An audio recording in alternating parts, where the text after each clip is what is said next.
lời mong mơ, giờ đâu thấy cô bé năm ấy anh ôm sầu vương trên đôi mắt tôi theo tiếng bước chân khuyên ai có lên bóng phật anh chẳng lòng ta từng đêm thâu trắng chỉ mong được gặp lại cố nhân một lần được không. Ngày xưa mặc đồ như này tôi tưởng là ngầu. Ra mạnh mẽ được hay là em vậy đi, để ta nhắm mắt lại anh đi, lần này em sống trong tình em phải không em. Dẫu ý linh xa xôi lửa của muôn tròn, chỉ mua kể cả chia khâu khâu lũ gió.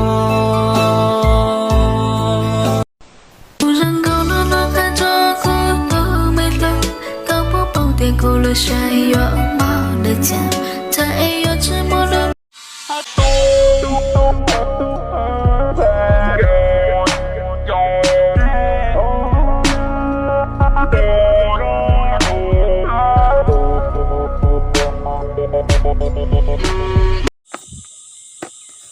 em cũng xin một cái sao anh phở đấy.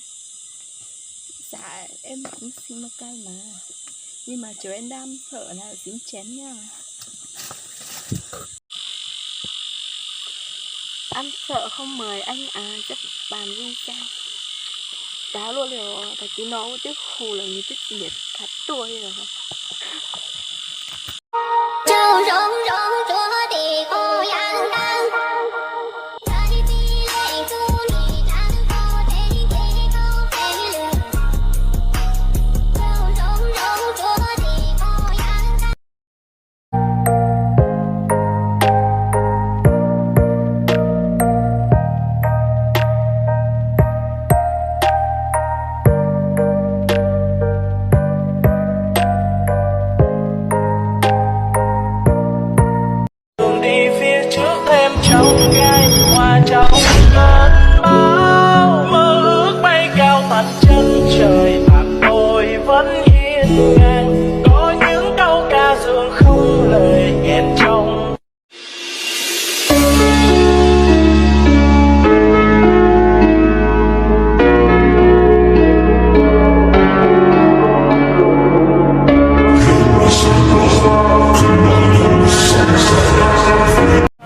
Thà cô đơn chứ không tin người nữa, thà bỏ lỡ chứ không chủ động nữa.